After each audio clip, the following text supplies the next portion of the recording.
Here's a blast from the past, and it also shows you why psychiatry is a fraud and how forced medication does not make sense. Even among psychiatrists, they disagree with each other, and they disagree with psychiatry as a whole. A blast from the past. These are old clips I've referenced in past videos, and I'm just going to put them together for you. Dr. Niall McLaurin first. You can tell these guys are the real deal. You can tell. Former head of Department of Psychology, Repatriation Hospital, Australia. Within a few months of starting psychiatry, I was realizing there was something seriously wrong with it.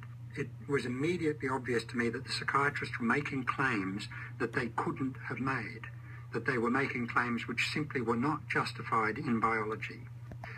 But if you stand up and say that what you're doing, ladies and gentlemen, is not science, it's pseudoscience, then you are challenging what's holding the whole profession together. What's happening in psychiatry is that there's a general agreement there will be no criticism of the status quo. There will be no criticism. I think secretly they know deep inside that if anybody criticizes this or examines this too closely, it might fall apart. This is all held up. The skyhook that holds this palaver, this mess of jargon in place, is the single injunction: mental disorder is brain disorder. That is the single intellectual hook that holds this edifice in the air, that stops it all collapsing in a heap. They just make this claim: mental disease is brain disease. But that, as I've said, is an ideological claim.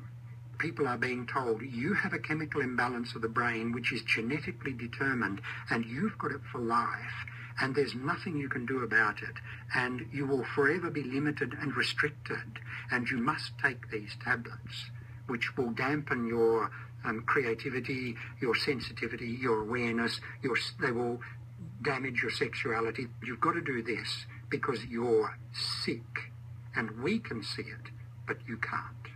Now that is that to me is the catastrophe that has to be exposed. The general public needs to know where their hundreds of millions of dollars of research money is going, and where their billions upon billions of dollars of treatment money is going, and above all, where their sons and daughters and mothers and fathers are going. And that's where it's at. Bugger the money. Excuse me, but bugger the money. It's the lives that count. Exactly. Next clip. Now this is key. Remember, I have said in past videos that brain scans do not prove anything. No matter how many brain scans you've taken, no matter how many brain scans you compare, because we don't know what causes the activity in the brain. Sugar, for example, looks almost identical to cocaine use in the brain scans. Now listen to what this gentleman says, another psychiatrist. That the cult of psychiatry keeps telling us is false. First, the idea that there is a known brain lesion causing mental illness. The truth is, we cannot tell who is mentally ill and who is not by looking at pictures of their brains or analyzing their blood. Psychiatrists had to invent their own book of diseases because pathologists would have nothing to do with them. It's called the Diagnostic and Statistical Manual for Mental Disorders, the DSM. Now, I'm going to go on. Some of these groups are affiliated with CCHR, which is affiliated with Scientology. But now, consider this. Since when does it matter when a religion that has been stigmatized is believed by mental health professions? And if it's Satanism, if they're atheists or Satanists, it's okay. Or if they're secular humanists, magically it's okay. So they'll consider the religion of the professional if they can use it to stigmatize them and to downplay what they are saying.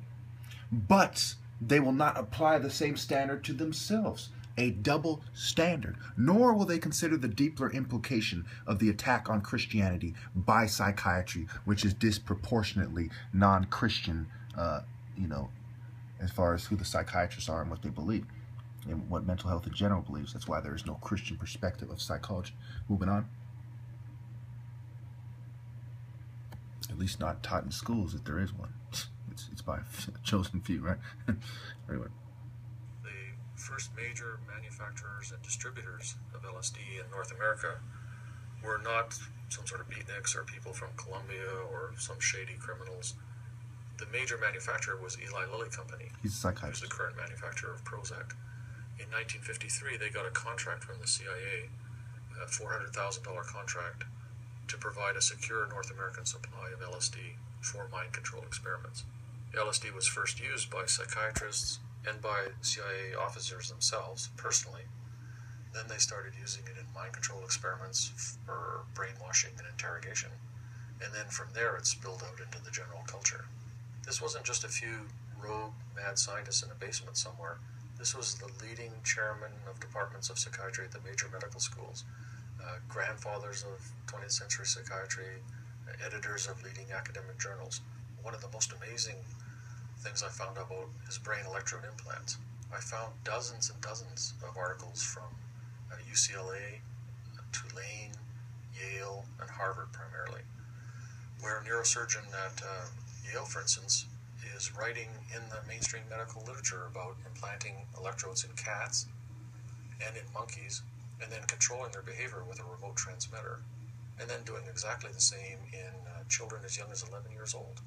These experiments were done on contract to the Office of Naval Research, the Department of the Army, and were done at the major medical schools. All these brain electrode experiments, LSD experiments, hypnosis experiments, Manchurian candidate experiments, violated basic medical ethics. It was disguised as medical research. It was purely military mind control, interrogation, brainwashing research. Another element of CIA military mind control experiments by psychiatrists is that it overlaps with chemical weapons, biological weapons, and radiation experiments. And all these horrible experiments, giving x-rays to pregnant women, feeding radioactive cereal to retarded kids, injecting retarded kids with viruses and bacteria. It's the same network of doctors who do the mind control. Many of the treatments in psychiatry are also used as methods of brainwashing and torture, not just in so-called third world countries or in dictatorships, but in North America. People we don't like politically and sociologically, we can identify them as mentally ill, and we can control their behavior. Military mind control experimentation is not in the past, it's in the present and the future. I mean, that proves what I'm saying. All these things prove my videos beyond any doubt, okay? And they seriously question the morality of people who support psychiatry. How could they be so passionately, passionate supporters of psychiatry unless they've sold out to this oppressive system and our oppressors? How could they possibly, take such a stance of conviction, take a stance with such conviction, that is pro-psychiatry without having sold out to the status quo? How could they possibly? And here's my nigga, my favorite psychiatrist. He passed away, rest in peace, Dr. Thomas Szasz. He's the founder of CCHR. I'm not a Scientologist. I don't agree with him about Scientology. But the truth is the truth no matter who says it. And to say, well, it's just Scientologists saying that, you're a bunch of, the people who are saying that are a bunch of atheists. They're a bunch of Satanists. They're from minority perspectives. This is a majority Christian country. So for them to say, well, it's those people saying it. Well, how would that apply to you in a country that is 73 to 76% Christian? You're just a bunch of atheists. You're just a bunch of feminists. You're just a bunch of Satanists. You're just a bunch of eugenicists saying that. Anyway. School authorities tell a mother, as you already heard, that her son is sick and needs to be on drugs. How in the world is she to know that that is simply a lie? How is she to recognize that what experts now call attention deficit hyperactivity disorder is simply not a disease? Now, such a mother is not an expert in the history of psychiatry. She does not know that psychiatrists have, for hundreds of years, used diagnostic terms, so-called diagnostic terms, to stigmatize and control people. I will only give you a few dramatic examples. When black slaves in the South ran away to freedom, it wasn't that they wanted to be free. They suffered from a disease called drapetomania. From drapetes, runaway slave, and mania. I'm not making this up. This was a legitimate diagnosis, just like attention deficit disorder is. women, half the population of mankind, of course, if they were foolish enough to rebel against domination by men, well, then they had a serious disease called hysteria, which was due to their wandering womb. Now, none of those behaviors was ever a disease, and of course it's not a disease. But nor is attention deficit disorder a disease. No behavior or misbehavior is a disease or can be a disease. That's not what diseases are. So it doesn't matter how a child behaves. There is nothing to examine. If he's sick, then there must be some objective science to it, which can be diagnosed by physicians and objective tests. That's why, as soon as you go to a doctor, they take a lot of blood and take x-rays. They don't want to hear how you behave. When I went to medical school 60 years ago, there were only a handful of mental diseases. I think there were no more than 6 or 7. Now there are more than 300. And new ones are, quotes, discovered every day. Labeling a child as mentally ill is stigmatization, not diagnosis. Giving a child a psychiatric drug is poisoning, not treatment. Bingo. I have long maintained that the child psychiatrist is one of the most dangerous enemies, not only of children, but of adults, of all of us who care to the most precious and most vulnerable things in life. Remember what I said about people who take advantage of people who are vulnerable? And those... Well, there you have it. You have views from psychiatrists who have been psychiatrists, at that point for 60 years. You have views from younger psychiatrists about CIA and how it's the same network of psychiatrists still around doing the same thing.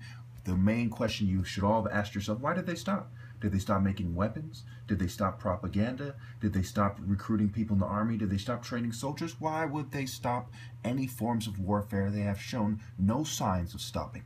All the signs that they have continued, waterboarding, psychiatric abuse globally, and so on, are there. They didn't stop. Did psychiatry stop as a science? No. It was for the purpose of control. And the military cares about control. Intelligence agencies care, law enforcement care about control. These groups care about control, not about people. Why would the people who only care about control stop their most precious mechanisms of control? To them, that is. Not precious to us. They are poisonous. Slime using poison on us.